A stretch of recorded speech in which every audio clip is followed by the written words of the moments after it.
నమస్తే, welcome to ఆధ్యాయ TV. నేను బాలు. మనతో పాటుగా ఉన్నారు సినీ రాజకీయ విశ్లేషకులు ఇమ్మంది రామారావు గారు. వారితో మాట్లాడదాం.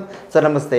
నమస్తే సార్, వెనకటి రోజుల్లో సినిమా ఇండస్ట్రీ మొత్తము చెన్నైలోనే ఉండేది. కానీ అయినప్పటికీ కూడాను, అంటే తెలుగు సినిమాలు చేస్తున్నప్పటికీ కూడాను చెన్నైలో ఉంటున్నారు. కానీ ఎందుకు ఆ తమిళ సినిమాలు ఎందుకు ఆరిజినల్ లాంగ్వేజ్లో ఎందుకు చేయలేకపోయారు? అంటే తెలుగు ఇండస్ట్రీకి సంబంధించిన వాళ్ళు. అవునవును. అక్కడ మీకు అంటే తెలియని విషయం ఏంటంటే, తెలుగు వాళ్ళే తమిళ ఇండస్ట్రీని రూల్ చేశారు. తెలుగు వాళ్ళే తమిళ ఇండస్ట్రీకి దారి చూపించారు అన్నమాట. ఫర్ ఎగ్జాంపుల్ నాగిరెడ్డి గారు, చక్రపాణి గారు ఉన్నారంటే 10 ఫ్లోర్లు చిన్న మామూలు కాదు. అంటే స్టూడియోస్ ఇలా ఉంటాయి అని చెప్పింది వాళ్ళే. తర్వాత ఫస్ట్ ఆ ప్రింటింగ్ ఇదంతా ఉంది, కాపీస్ ప్రింటింగ్ చేయడం, అంటే రష్ అది ప్రింట్ చేయడం, ఇదంతా మొట్టమొదటిసారిగా నేర్పించింది మనం వాళ్ళే. అలాగే ప్రసాద్ స్టూడియోస్, ఎల్వి ప్రసాద్, అలాగే భరణి స్టూడియోస్, భరణి గారు, విక్రమ్ గారు, వీళ్ళందరూ తెలుగు వాళ్ళే డామినేషన్ ఎక్కువగా ఉండేది. అక్కడ మా టోటల్ తెలుగు అండ్ తమిళ్ ఉన్నప్పుడు ఒక తెలుగు నటి కన్నబ్బ గారు చూస్తే మిగతా వాళ్ళందరూ కూడా వణికేవారు అన్నమాట.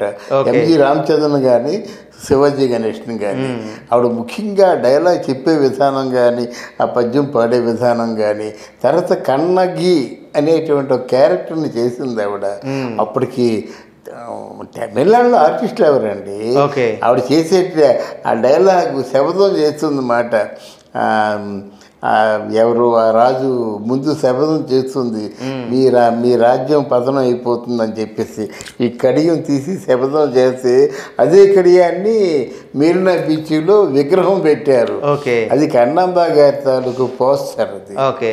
తర్వాత ఇది కాస్త కన్నాంబ గారు అయిపోయిన తర్వాత ఎస్వి రంగారావు వచ్చాడు. అంతకంటే ముందు ఎస్వి రంగారావు కంటే ముందు మన ఎవరు భానుమతి గారు, తర్వాత చిత్తూరు వి నాగయ్య.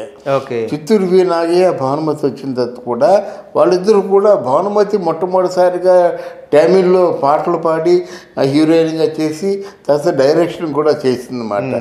ఆ ప్రతిభ ఆవిడకే దక్కుతుంది. కన్నమ్మ గారు ఆమె పాట ఆమె పాడుకునేవాళ్ళు కదా. ఆవిడ పాట కన్నమ్మ గారు, థియేటర్స్, కన్నమ్మ గారు, నాగయ్య గారు, ఎస్వర్ లక్ష్మి, భానుమతి గారు, వీళ్ళ పాటలు వీళ్ళే పాడుకునేవాళ్ళు. భానుమతి గారు వీళ్ళందరూ వీళ్ళ పాటలు వీళ్ళే పాడుకుండేవాళ్ళండి.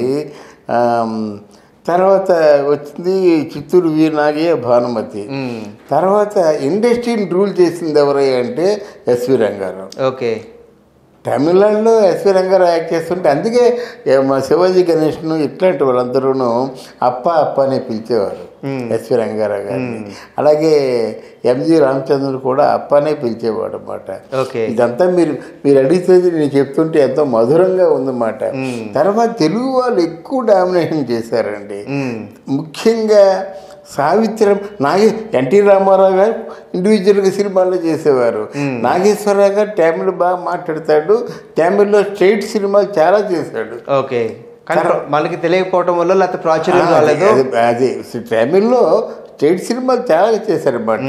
తర్వాత ముఖ్యంగా సావిత్రి వచ్చినప్పుడు ఒక గొప్ప చేంజ్ వచ్చిందండి. సావిత్రి అంటే వాళ్ళ ఫీలింగ్ ఏంటంటే తమిళనాడులో ఉన్నటువంటి తమిళ ఆడపడుచు అనే ఫీలింగ్ వాళ్ళకి. ఆ డైలాగ్ మాట్లాడడం కూడా తమిళ్ చాలా బాగా మాట్లాడుతుంది కదా. దాంతో ఆవిడ అంటే చాలా ఇంప్రెషన్ అన్నమాట.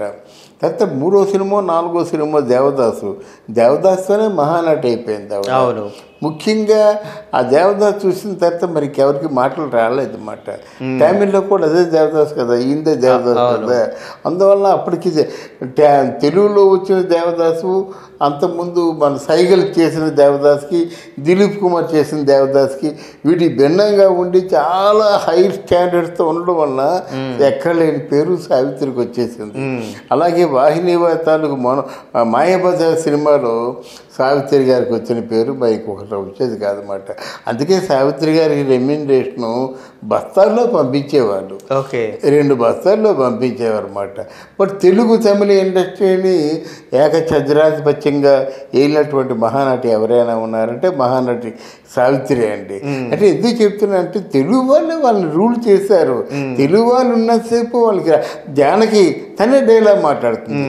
అంటే ఉదాహరణకు ఇప్పుడు మన మాయాబజార్ లాంటి సినిమాలో లేకపోతే మనకి గుండెము కథ లాంటిదో తమిళ్ చేసినప్పుడు ఇక్కడ పాత్రలు ఎందుకు మార్చాల్సి వచ్చింది? ఒకవేళ వీళ్ళందరికీ తమిళ్ అంత స్పష్టంగా వస్తుంది అనుకున్నప్పుడు గుండెము కథలో రామారావు గారి పాత్రని జమినీ గణేష్ గారు పోషించడము, ఈ మాయాబజార్లో పాత్రలు మారటము, వీళ్ళకి తెలుగు తమిళ్ ఇంత స్పష్టంగా వచ్చినప్పటికీ కూడాను ఆ పాత్రలు మార్చి ఎందుకు మళ్ళీ రీషూట్ జరిగింది? అంటే ఇక్కడ మాయాబజారు సినిమా గుండమ్మ కథ వచ్చేసరికి సూపర్ స్టార్స్ అయిపోయారండి వీళ్ళు. సూపర్ స్టార్స్ అయిపోయిన తర్వాత మరి రాలేదు కదా. మొదట్లో పరదేశ్ అనే సినిమాలో శివాజీ గణేశన్ యాక్ట్ చేశాడు. అది అంజలి పిక్చర్స్లో చిన్న వేషం అది. మరి సూపర్ స్టార్ అయిన తర్వాత మన వేషం ఎందుకు వేయలేదు? అంత బతిమాలుకుంటే భక్త తుకారంలో ఛత్రపతి శివాజీ వేషం వేశాడు. అది ఒక క్షణం కనిపించి వెళ్ళిపోతారు అనమాట. అప్పుడు వాళ్ళని అప్లికేషన్ అడిగేటువంటి అవకాశం లేదు కదా. ఇండిపెండెంట్ స్టార్స్గా వెళ్ళిపోతున్నారు అనమాట. బట్ ఓవరాల్గా తమిళనాడు కానీ ఆంధ్రాలో కానీ మన తెలుగు నటులే వాళ్ళు స్టార్డమ్ మొదలుపెట్టారన్నమాట. ఇండస్ట్రీకి ఒక వెలుగు, ఇండస్ట్రీకి ఒక ప్రభ చూపించి తెలుగు వాళ్ళేనండి, తెలుగు డైరెక్టర్స్ అనండి. ఒక చిన్న డైరెక్టర్స్ కాదు కదా. తాతనేని ప్రకాశ్రావు గారు కానీ, అప్పుడు ఆదుర్ సుబ్బారావు గారు కానీ, తర్వాత కేవీ రెడ్డి గారు కానీ, వేదాంతం రాఘవయ్య గారు కానీ, వీళ్ళందరూ చిన్న డైరెక్టర్స్ అండి. ఎంత గొప్ప సినిమాలు చేశారు. వి మధుసూదన్ రావు గారు కానీ చాలా టైమర్లో సినిమా చేస్తుంటే ఆ టైమర్లో సినిమా చూసి తెలుగులో అంతకంటే బాగా గొప్పగా సినిమా చేసేవాడు వి మధుసూదన్ రావు, వెంకట మధుసూదన్ రావు. రీమేక్లు మాట. మరి కళ్యాణ పరసం అని సినిమా తీశాడు. మరి సిరిసార్ కళ్యాణ పరసం పాసమన్నారు సినిమా తీశాడు. అది రక్త సంబంధం. వి మధుసూదన్ రావు తీశాడు. దానికంటే ఇక్కడ ఎన్టీ రామారావు సావిత్రి బాగా యాక్ట్ చేశారు. అక్కడ సావిత్రి శివాజీ గణేష్ అనమాట. ఎలా చెప్పాలంటే తెలుగు ఒక మెట్టు ఎక్కువగానే ఉండేదండి. తెలుగు డైరెక్టర్స్ హై స్టాండర్డ్స్తో ఉండేవారు. తెలుగు మ్యూజిక్ డైరెక్టర్స్ కూడా మంచి ఎలాంటి మాస్టర్ వేణు, రాజేశ్వరరావు, భానుమతి, ఆదినారాయణరావు, తర్వాత ఏమో కేవి మహదేవన్, మాస్టర్ వేణు ఇట్లాంటి మహానుభావులు అందరూ తెలుగులో ఉండేవారండి. తమిళ్లో ఎంఎస్ విశ్వనాథన్ తప్పితే పెద్ద పేరున్న వాళ్ళు ఎవరు లేరు కదా. అందువల్ల మీరు ఎంత చెప్పుకున్నా సరే తెలుగు ఇండస్ట్రీలో ఉన్న వాళ్ళతో సరిసమానంగా ఉండేవాళ్ళు రాలేదు. అంటే తమిళ ఇండస్ట్రీలో ఉన్నటువంటి నటులకి తెలుగు ఇండస్ట్రీలో ఉన్న నటులకి పోటీ ఎట్లా ఉండేది? ఆరోగ్యకరం అంటే హెల్తీ కాంపిటీషన్ ఉండేది, లేకపోతే రైవలరీ లాగా ఉండేవాళ్ళ? లేదు. అంటే ఎంజీఆర్ గారు లాంటి, శివాజీ గణేష్ లాంటి వాళ్ళ గొప్పతనం ఏంటంటే తమిళ ఇండస్ట్రీలో ఉన్నటువంటి ఎంజి రామచంద్రన్కి ఎన్టీ రామారావు గారి కంటే అన్ని రకాలుగా తక్కువ అనే విషయం తెలిసి మనతో ఈక్వల్ కదా బ్రదర్ అనేవాడు. అది గొప్ప కదా. అది మా బ్రదర్ నేను సమానం అన్నాం. ఎదురైన పరిస్థితుల్లో ఈయన ఊకొట్టేవాడు. మరి ఎంజి రామచంద్రన్ కృష్ణుడు వేస్తే ఎలాగుంటుందో, రావణుడు వేస్తే ఎలాగుంటుందో ఆయన తెలుసు. వాళ్ళు ఆ లెవెల్ మెయింటైన్ చేసేవారు. ఇకపోయినట్టు నాగేశ్వరరావు, శివాజీ గణేష్ను ఊరేంటి ఊరనుకోవడం వాళ్ళు చేశారు. మరి శివాజీ గణేష్ను అలా కాదు, కొంచెం స్టాండర్డ్స్ ఉన్న యాక్ట్ చేస్తారు. అది మనం నచ్చిపోయినా లౌటర్గా చేసినా సరే వాళ్ళు చేస్తారన్నమాట. అయితే ఇక్కడ మరి సావిత్రిని పోలినటువంటి నటి ఇంకో రీప్లేస్మెంట్ లేదు అసలు కదా. అవును. అందువల్ల కొన్ని విషయాల్లో మన తెలుగు వాళ్ళు చాలా గొప్ప వాళ్ళండి. అలాగే మన శ్రీదేవి ఉందండి. మళ్ళీ శ్రీదేవికి సబ్స్టిట్యూట్ వస్తుందా?